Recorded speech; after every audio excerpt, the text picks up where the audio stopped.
Drejtori i Agjencisë së Menaxhimit Emergjent në kuadër të Ministrisë së Punëve të Brendshme, zoti Genc Metaj është me ne në studio dhe do të flasim për situatën mesjare në Kosovë. Kemi parë që kjo agjenci së fundit ka ngritur alarmin për shkak të shfaqjes së numrit të madh të zjarreve në nivel të vendit, e për të parë se cila është situata dhe cilat janë masat e ndërmarra deri më tani nga kjo agjenci, do të diskutojmë në këtë studio me zotin Metaj. Atëherë zoti Metaj, mirëmbrëma dhe mirë se keni ardhur. Atëherë zoti Metaj, cila është situata aktuale në Kosovë mesjare? Kemi parë një që keni ngritur shqetësime për numrin e lartë të zjarreve, cila është situata aktuale?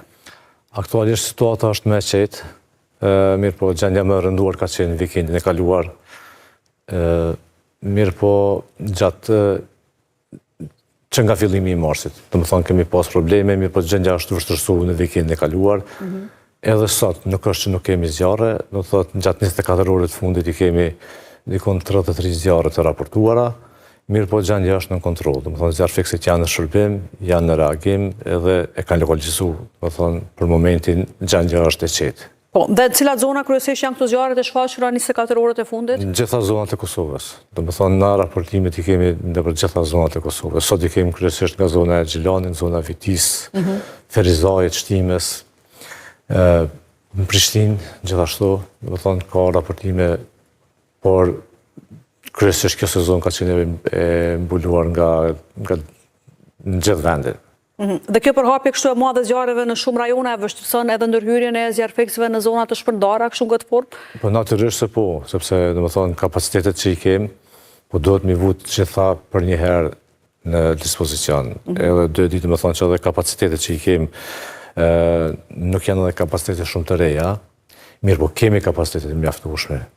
Por kur situata del kështu pa pritur, shfaqet situata jashtëzakonshme, atëherë domethënë vjen në vështirësi edhe gjenerimin e pajisjeve, por edhe të personelit. Do të thotë gjenerimi i personelit sepse ata 24 orë janë në shërbim duke shku zjarre dhe vjen në vështirësi, domethënë duhet me ndrru ata me dikan edhe duhet me i thirrë dhe pe komunave tjera, me involvu për me ndihmu këta. Po, dhe aktualisht a mund të konsiderohet ende situata alarmante me këto zjarret në Kosovë dhe cili është shkaktari kryesor, si sqarohet situata? Ende është alarmante, sepse do të ishte mirë që në këtë kohë, në mars, mos kishim asnjë zjarr.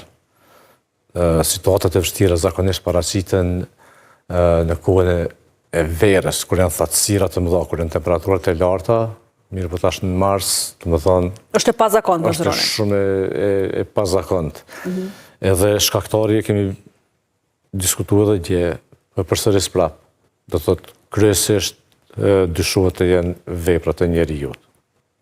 Veprat e njeriut është faktor. Shkaktari kryesor njeriu. Njeriu është. Dhe kjo si, a mund ta sqaroni pak për publikun, si çfarë forma, për shkak punimit të arrave apo si ndodh kjo?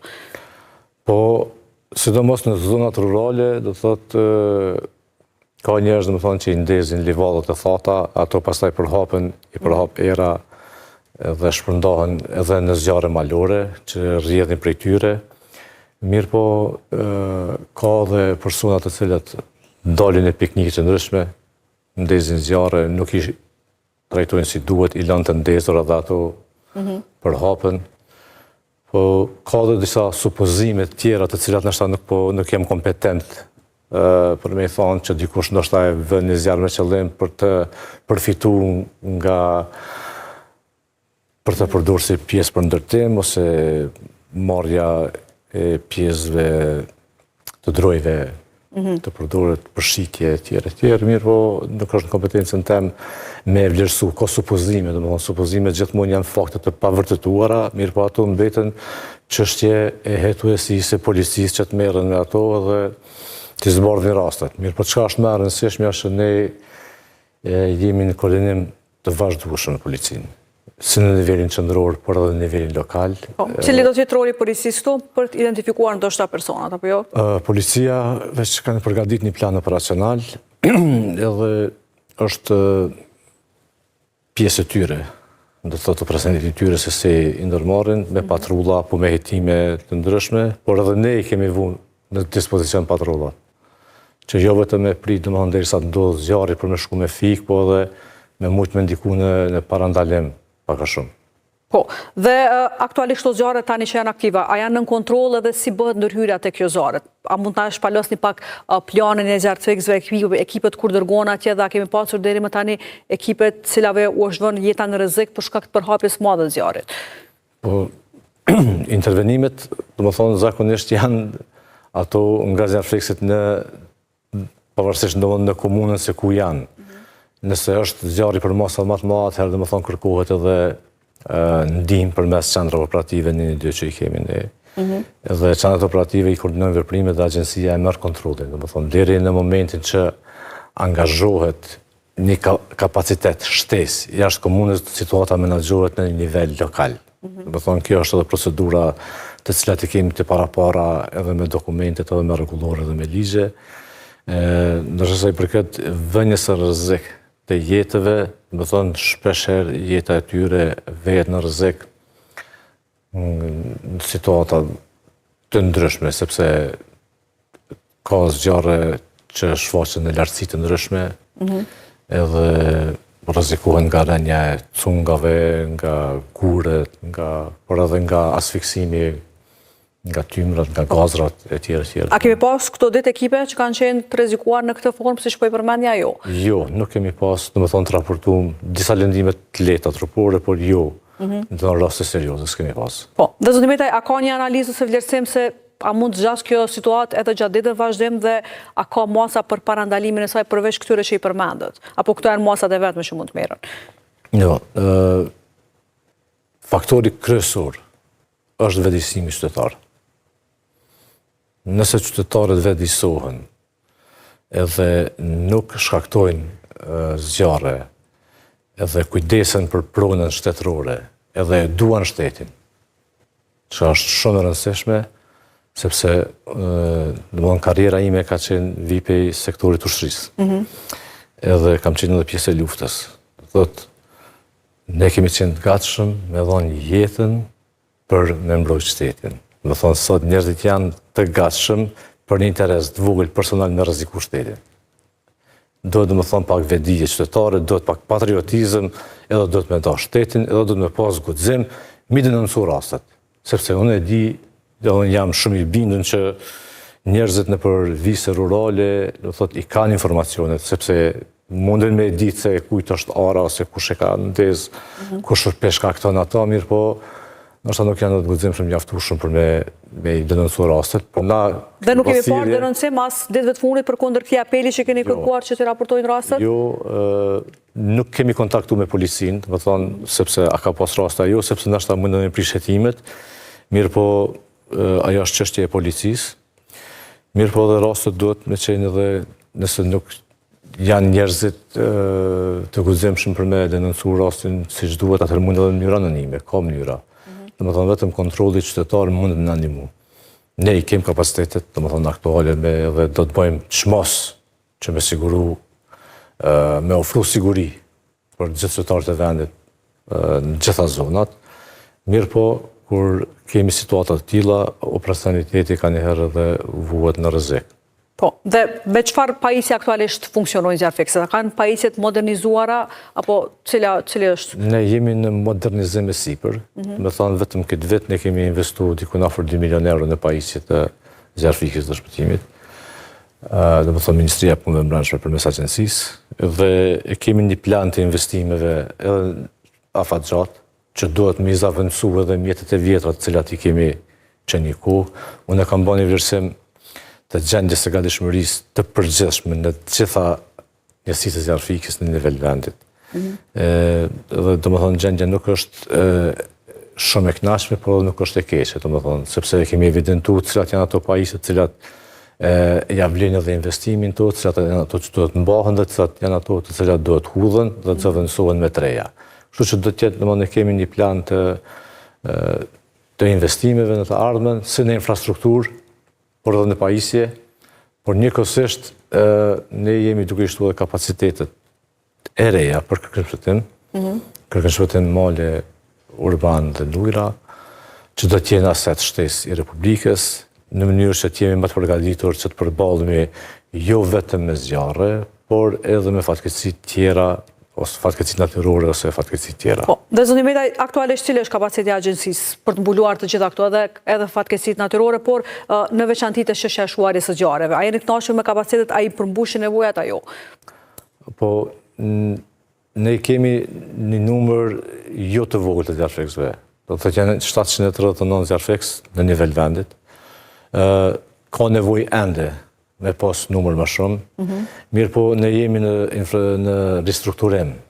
Jemi në hartimin e ligjeve të reja, do thotë sepse kemi këto problemet komun, agjenci. Do thotë ku sidomos. E keni fjalën për çështjen e menaxhimit të zjarrfeksëve apo jo? Definitivisht. Po, ku do të zgjidhet, domethënë, nëse kalon ligji për zjarrfiki dhe shpëtim ligji i ri, do të parashihet që të gjithë zjarrfeksit në nivel vendi të koncentrohen në Agjencinë e Menaxhimit Emergjent, të shuhen ato dilemat si për investime, si për mirëmbajtje, si për pagesa, edhe në gjitha ato shuhen, domethënë, dihet vetëm të jetë vetëm një adresë, sepse për momentin, domethënë, është çështje e trashëguar kjo situatë që është deri më tani. Sa i përket numrit, do të thotë ne e përmenda që janë 739 dhe ka vend që ka numër të vogël të zjarrfeksëve, mirë po nëse ka nevojë, gjithmonë mundem me angazhu njësi tjera.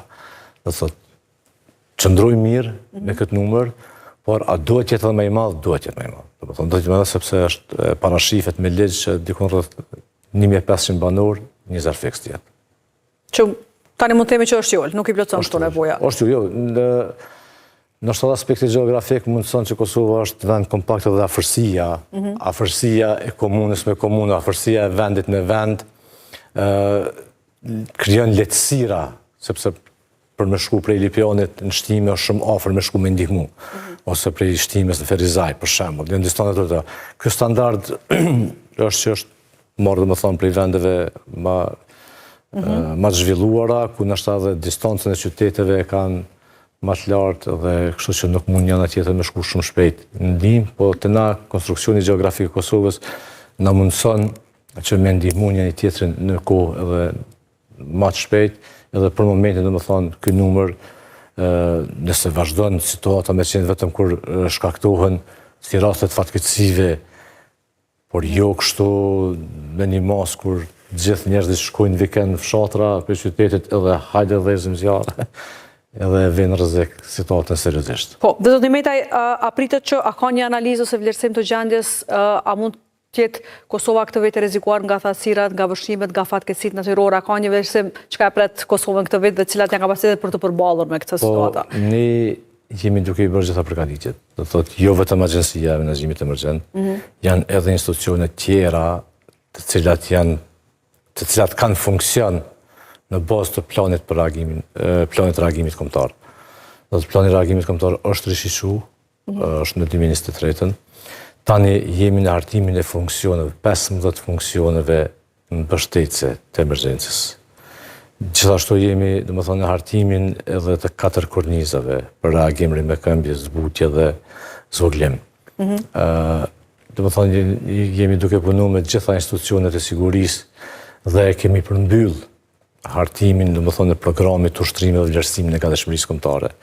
Do thotë, ka masa serioze në nivel vendi, domethënë, koordinimin ndërinstitucional, edhe nuk rrezikohemi, domethënë, që mos me mujt më përballë me fatkeqësitë natyrore, diçka vetëm nëse është diçka shkallë gjane tërmet i madh ose diçka tjetër, ku do të kërkohet edhe ndihma e partnerëve ose inkuadrimi i ushtrisë, por për momentin, domethënë, qëndrojmë mirë.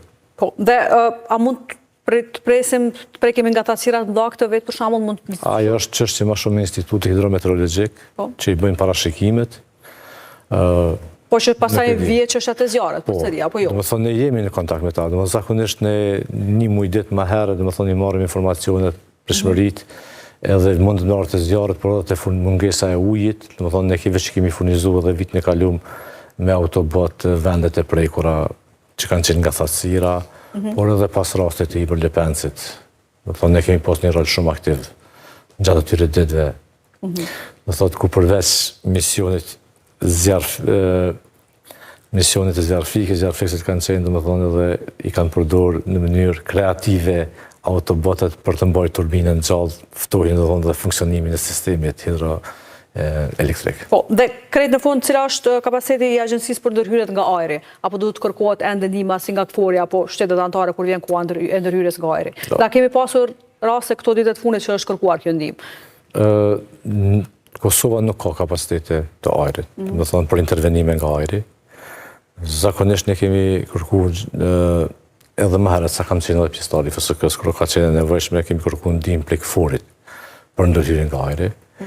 Rasti i fundit i ndërhyrjes nga ajri ka qenë në Prevall, verën e kalume. Unë kam marrë detyrën tetor dhe në muajin nëntor jemi përballë me zjarre serioze në Lubenish. Kemi kërkuar edhe ndërhyrjen nga ajri prej anës KFOR-it, nuk ka ndodhur një gjë atje.